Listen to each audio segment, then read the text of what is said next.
9월 16일 수요 예배 온라인으로 함께 드리시겠습니다. 먼저 우리는 주의 백성이오니 함께 찬양하시겠습니다.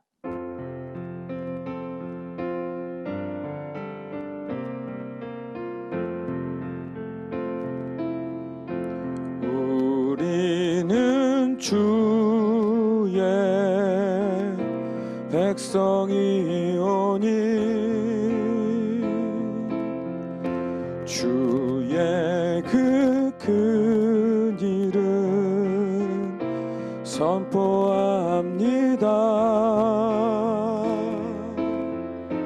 이곳 어두운 세상에 빛으로 부르셨네. 주의 얼굴 구할 때 역사하소서.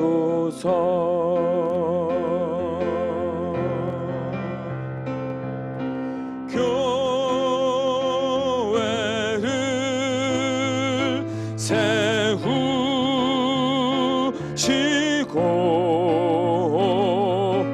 이 땅 고쳐주소서.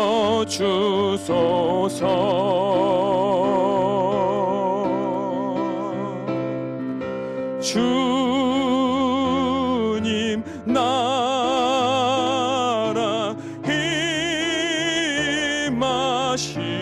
임하시고 주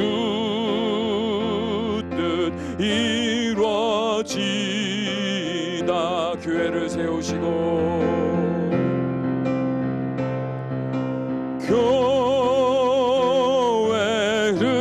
교회를 세우시고 이 땅 고쳐주소서.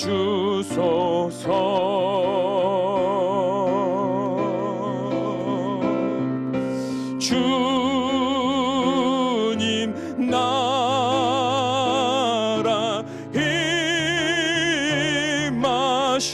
임하시고 주 뜻 이루어지다.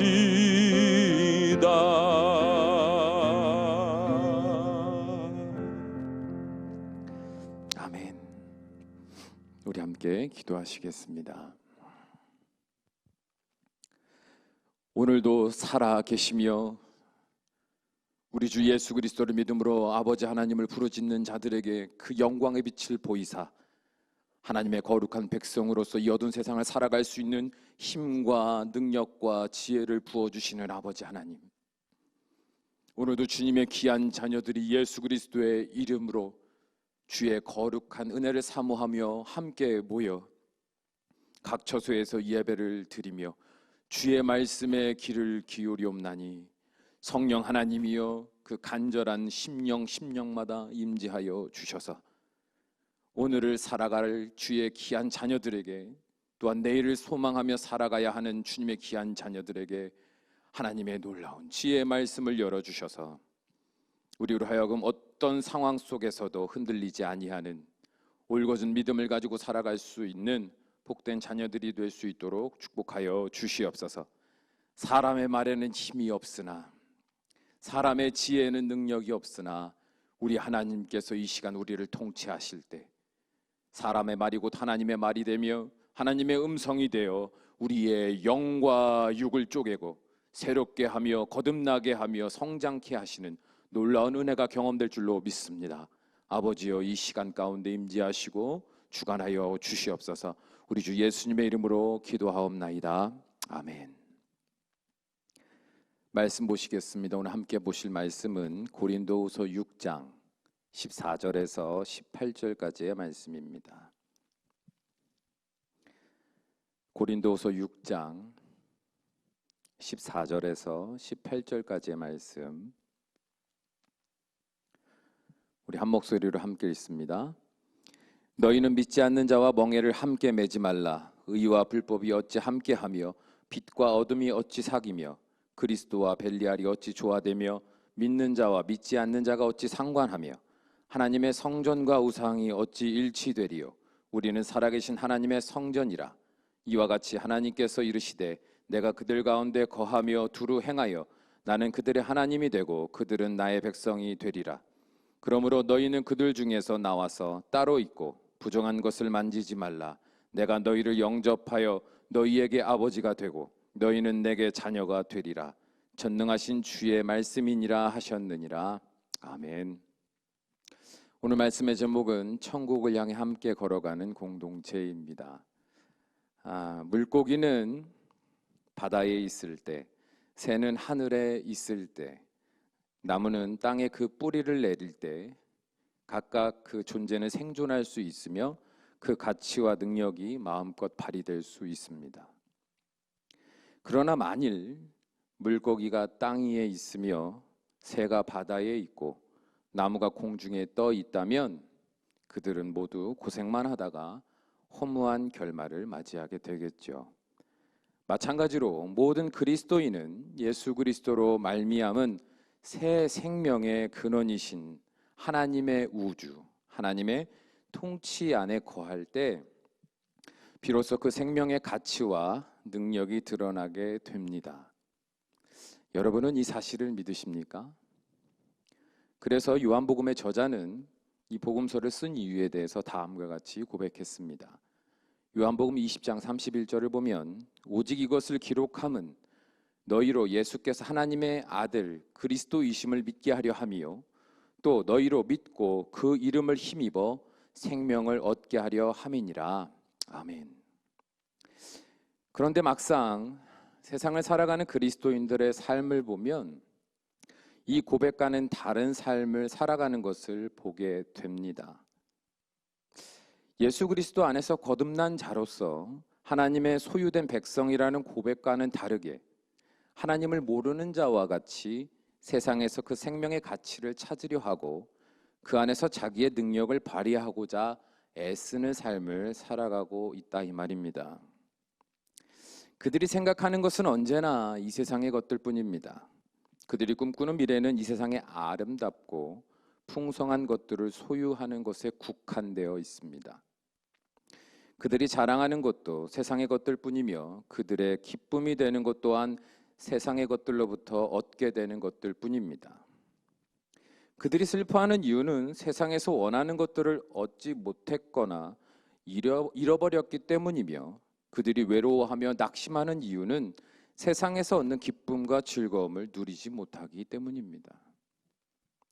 물론 신앙생활은 여전히 유지하고는 있습니다. 그러나 그들이 하나님 앞에 나아온다 할지라도 그들이 하나님께 감사하는 이유나 하나님 앞에서 슬퍼하며 애통하는 이유는 모두가 여전히 세상에서 살아가는 내 삶의 상황에서 비롯된 것뿐입니다. 그렇다면 예수 그리스도를 믿음으로 새 생명을 얻은 자로서 하나님의 통치 안에 머무는 자들의 삶은 어떤 모습일까요? 사도 바울은 이런 인생을 다음과 같이 표현했습니다. 빌립보서 4장 12절에서 13절을 보면 나는 비천에 처할 줄도 알고 풍부에 처할 줄도 알아 모든 일 곧 배부름과 배고픔과 풍부와 궁핍에도 처할 줄 아는 일체의 비결을 배웠노라. 내게 능력 주시는 자 안에서 내가 모든 것을 할 수 있느니라. 아멘. 이 믿음의 고백의 핵심은 무엇입니까? 바로 이 세상의 삶에 대한 초월의식이 있다는 거예요. 초월이라는 말은요, 철학적으로 정의하자면 인간의 경험이나 의식의 범위를 벗어나 그 바깥 또는 그 위에 위치하고 있다는 것을 뜻합니다. 곧 잠시 머무는 이 세상의 사사로운 일에 모든 인생의 의미를 부여하며 일비하는 인생을 사는 것이 아니라 그 인생의 광야를 지나 살아갈 하나님의 영원한 나라를 목적하여 살아가는 초월적인 인생관을 가진 자가 그리스도인이다라고 말하고 있는 것입니다. 그들이 생각하는 것은 언제나 사랑하는 하나님과 함께 살아갈 영원한 주의 나라입니다. 그래서 삶의 모든 일에 여유로운 태도로 임할 수 있습니다. 자기 소유에 집착하지 않습니다. 자기 명예나 자존심, 권력에 큰 미련이 없습니다. 조급함이나 후회, 미련 따위의 감정에 얽매이지 않습니다. 미래에 대한 염려나 두려움에 짓눌려 불안한 감정에 결박되지 않습니다. 왜냐하면 이 땅에서의 삶에 큰 미련이 없기 때문입니다.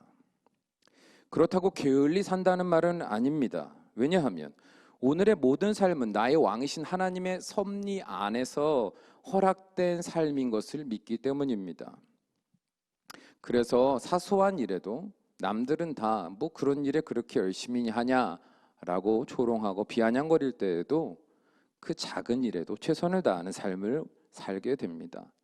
설사 높은 자리에 올라가도 교만하지 않으며 오히려 두렵고 떨리는 심령으로 이 모든 권세의 주인 되신 하나님 앞에 엎드려 겸손히 그 지혜와 은혜를 구하는 삶으로 살아갈 수 있습니다.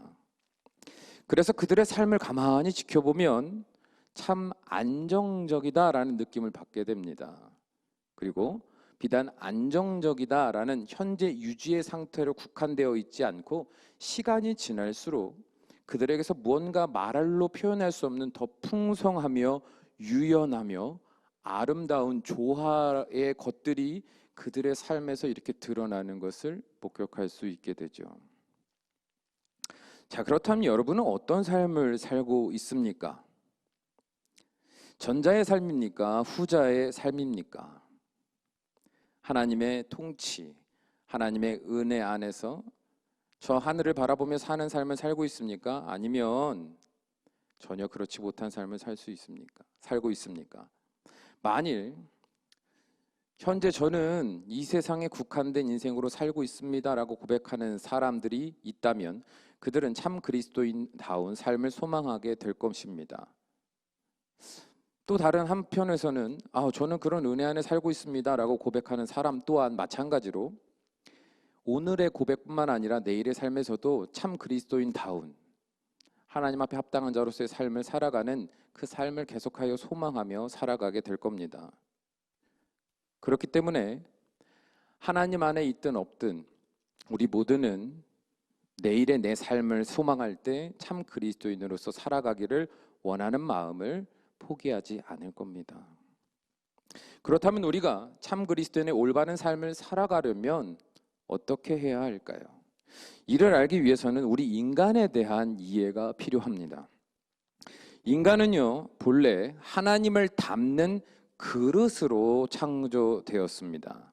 하나님의 뜻을 담아 하나님의 뜻대로 행하는 목적을 위해서 창조되었다 이 말입니다.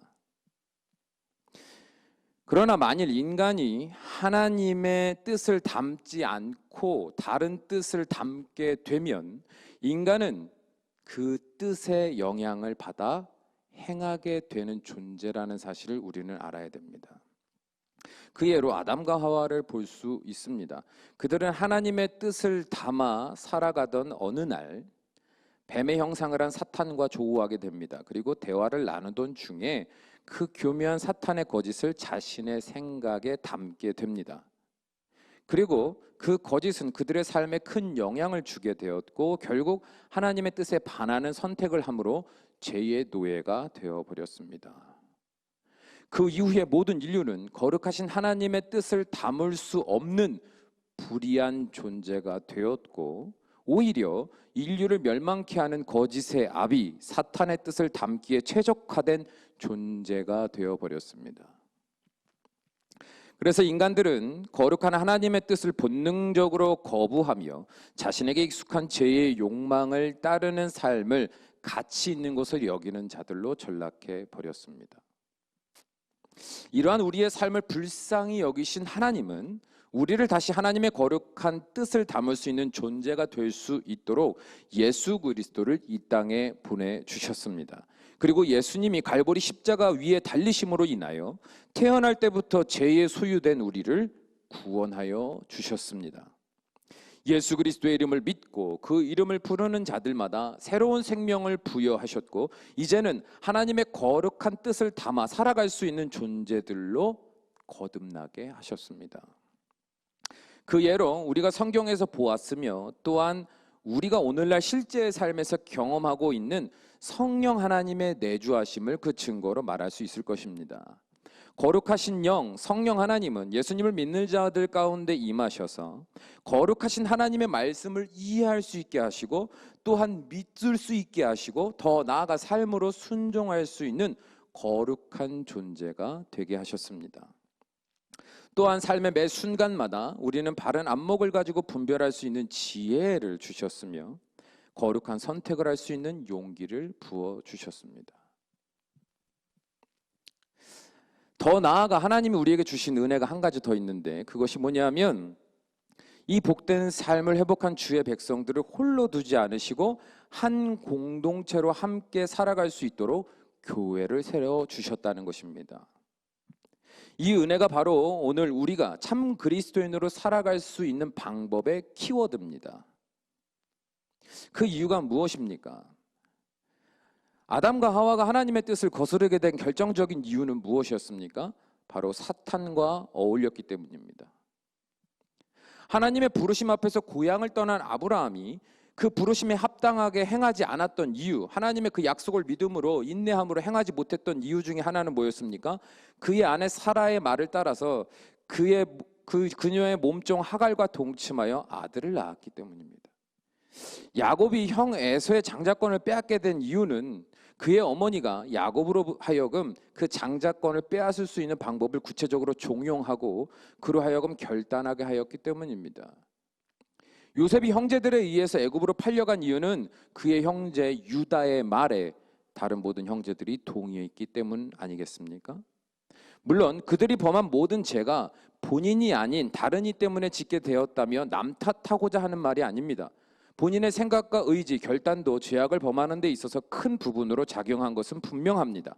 그러나 만일 그들이 불의한 결단을 하려는 그 순간 그 옆에 거룩하신 하나님의 뜻을 담은 자로서 그들에게 선한 결단을 할 수 있도록 돕는 조언자들이 있었다면 그들은 어떤 선택을 하게 되었을까요? 분명한 것은 그들이 스스로 악을 향하여 빠른 걸음으로 내달리지는 않았을 겁니다. 결국 스스로 악을 택할 수는 있을 수 있으나 적어도 그들로 하여금 다시 한번 하나님의 선하신 뜻 앞에서 고민하며 갈등함으로 선택할 수 있는 도움을 주었을 겁니다. 혹시라도 그들이 죄를 범하여 자신의 길로 내달린 이유로 회개하여 다시 돌아왔을 때 만약에 이런 선한 뜻을 가진 자들, 하나님의 뜻 안에 있는 자들이 그들 옆에 있었다면 그들이 새 삶을 살아갈 수 있도록 격려하며 도움을 주었을 겁니다. 그래서 하나님은 예수 그리스도를 믿는 우리들을 홀로 두지 않으신 겁니다. 우리를 교회 공동체로 묶어 두신 겁니다. 지난 과거의 역사들을 통하여 하나님은 우리 각 사람이 어떤 사람과 어울리느냐가 우리의 구원과 우리의 전생에 어떤 영향을 주게 되는지를 목도하셨기 때문에 구원받은 우리를 홀로 두지 아니하시고 서로 선한 영향력을 끼치며 이 구원의 길을 끝까지 완주할 수 있도록 하시기 위해서 교회 공동체라는 무리를 형성하게 하신 거다 이 말이에요. 오순절 마가의 다락방에 임하신 성령님의 역사를 시작으로 예루살렘에는 초대 교회가 시작되었습니다.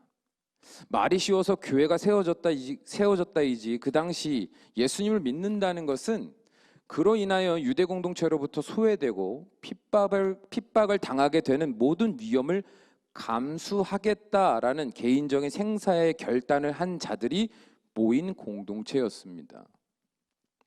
그럼에도 불구하고 그들이 그 불안정한 위기의 상황 속에서도 부응하며 강력한 믿음의 공동체로서 발돋움할 수 있었던 이유는 무엇이었습니까? 바로 같은 도를 따르는 자들이 함께 모여 서로 격려하고 위로하며 같은 복음을 듣고 믿음으로 함께 기도하는 삶을 살았기 때문입니다. 때로 그 공동체의 한 사람이 세상의 풍조로부터 낙심하며 두려움에 휩싸였을 때에도 그와 함께한 믿음의 동역자들은 서로 모범을 보이며 용기를 북돋아 주었고 이를 통하여 목숨을 걸고 공존하는 강력한 공동체로 성장할 수 있었던 거예요. 그래서 오늘 우리는 교회 공동체로서 함께 모이게 된 것입니다. 생각해 보십시오. 돈 때문에, 건강 때문에, 가족 때문에 힘들어 교회로 모이면 어떤 말씀을 듣습니까? 이 모든 생사와 화복은 하나님의 주권 안에 있으니 이를 믿음으로 잠잠히 하나님의 뜻을 구하라는 음성을 듣습니다. 그리고 그 말씀을 함께 들은 나의 옆 교우와 함께 이 말씀을 붙들고 함께 기도하며 같은 소망을 품고 세상으로 나아갈 수 있게 됩니다. 그러다가도 다시 세상의 풍파에 휩쓸려 넘어질 수도 있어요. 그러나 그때마다 우리는 홀로 넘어진 채, 세상 풍파에 휩쓸린 채 떠내려가는 존재들로 방치되는 것이 아니라 한 공동체 되게 하신 교우들을 통하여, 때로는 목회자나 셀 리더들을 통하여 다시 붙들어주고 건전해주고 이끌어주는 은혜를 누리며 살고 있지 않습니까? 어둠과 세상의 온갖 잡지식과 성스럽지 못한 가치관과 그 기준에 매여 있는 우리들을 향하여 다시 한번 생명의 빛의 말씀으로 그들의 삶의 증거들로 끊임없이 우리의 마음에 빛을 비추어 주잖아요. 그래서 우리는 원래 무언가를 담는 그릇된 존재들로서 다시 생명의 것들로, 하나님의 거룩한 것들로 우리는 다시 담는 존재가 되어 신앙생활을 1년, 2년이 아니라 수십 년을 이어오며 지금까지 살아올 수 있게 되었다 이 말입니다. 이 얼마나 아름다운 공동체입니까? 그런데 문제는 그리스도인이라 하는 사람들이 교회 공동체를 오히려 멸시하고 세상으로 나아가 하나님을 모르는 자들의 말을 듣고 그 말과 그 말에 담긴 가치관을 마음에 담아 살아간다는 것에 있습니다. 과연 이게 가능한 일입니까? 오늘 말씀 14절에서 16절 상반절 일치가 되리요, 여기까지 다시 한번 읽어보겠습니다. 14절부터 16절 상반절. 너희는 믿지 않는 자와 멍에를 함께 매지 말라. 의와 불법이 어찌 함께하며 빛과 어둠이 어찌 사귀며 그리스도와 벨리알이 어찌 조화되며 믿는 자와 믿지 않는 자가 어찌 상관하며 하나님의 성전과 우상이 어찌 일치가 되리요. 아멘. 우리 눈에는 교회 안에 사람이나 밖에 사람이나 다 똑같은 사람으로 보일 겁니다. 그래서 이 두 그룹에 무슨 차이가 있는지 잘 느끼지 못할 거예요. 그러나 하나님의 눈에는 이 두 그룹은 전혀 다른 백성입니다. 내가 아는 누군가가 아무리 착하고 인자하며 배려심이 많고 정직하다고 하여도 결국 하나님을 모르는 자들은 절대로 이 땅의 한계를 넘어서서 생각할 수가 없습니다.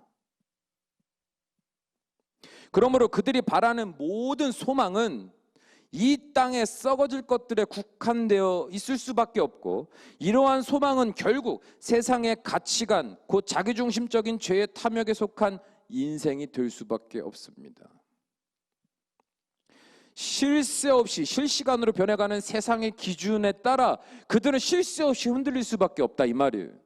왜요? 이 땅에 모든 소망이 있기 때문에. 그렇다면 그들로부터 우리가 어떤 영향을 받을까요? 우리가 그리스도인답게 살아갈 수 있는 선한 영향을 받게 될까요? 아닙니다.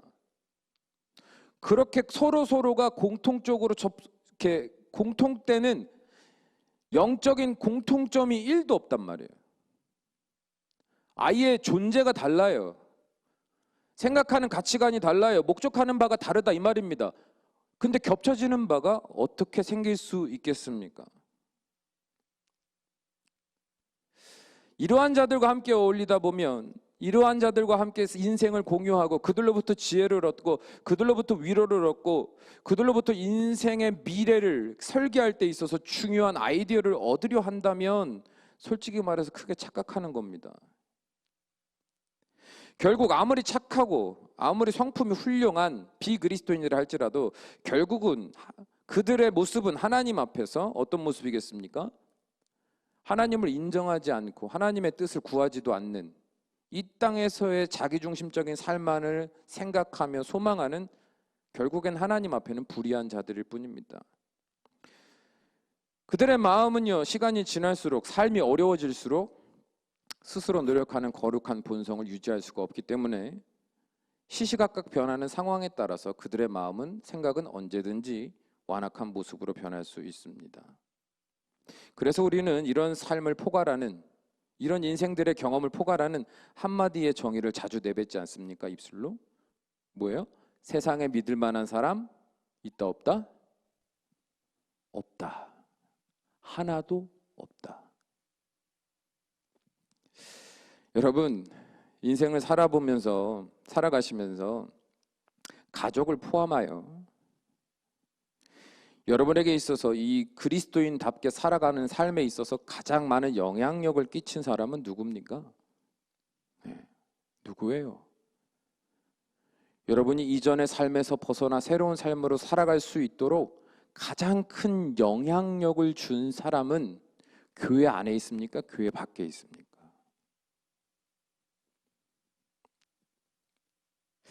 저는 목회를 하면서 제일 안타깝게 보게 되는 것이 있는데, 신앙생활을 열심히 하던 사람들이 어느 날 사라져가는 것을 보게 되는 거예요. 근데 갑자기 사라지지 않아요.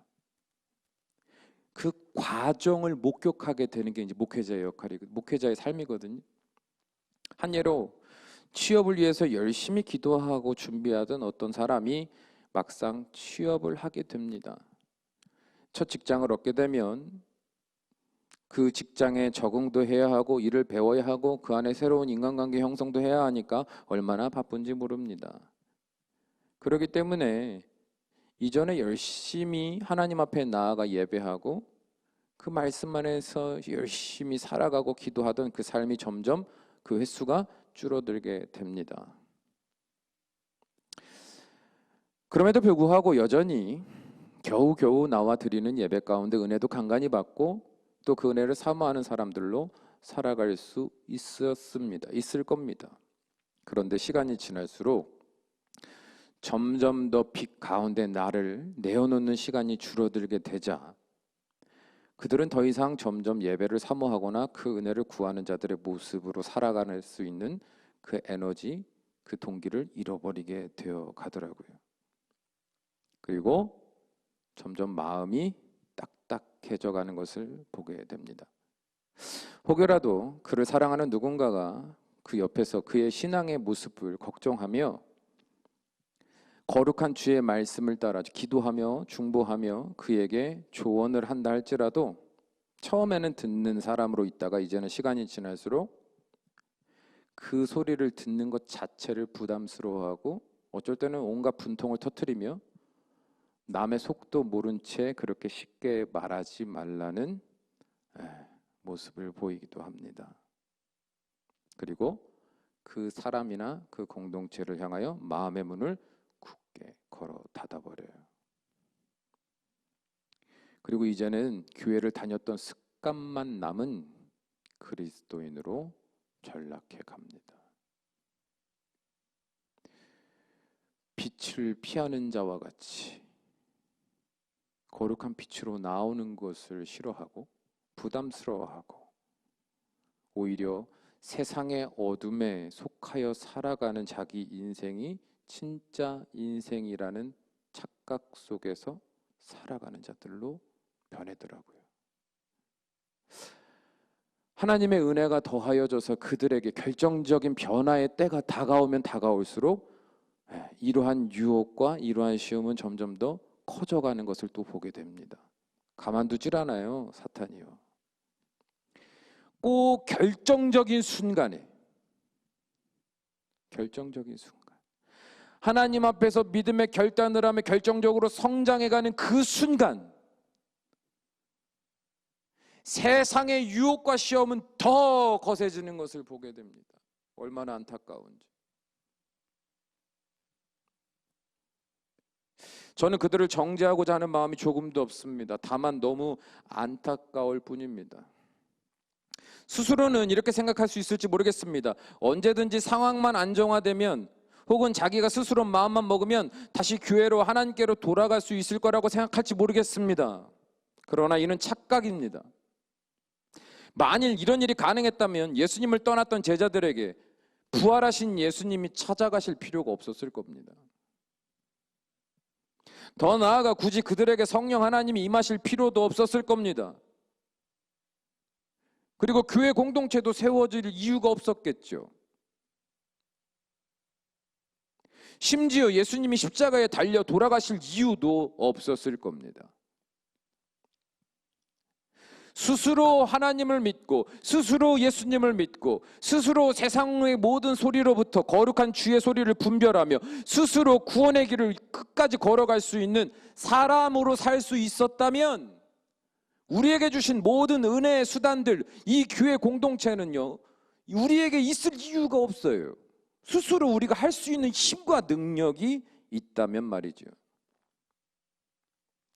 여러분, 우리는 스스로 죄와 어둠, 사탄의 유혹을 이길 힘이 없으며 스스로 거룩한 주의 백성으로 구별될 수 없습니다. 스스로 그런 은혜를 구하며 살아갈 수가 없다 이 말이에요. 우리는요, 본래 어떤 사람으로 창조됐다고요? 우리는 하나님을 닮는 존재예요. 우리는 담아야 존재되는 인생들입니다. 무언가를 담아야 돼요.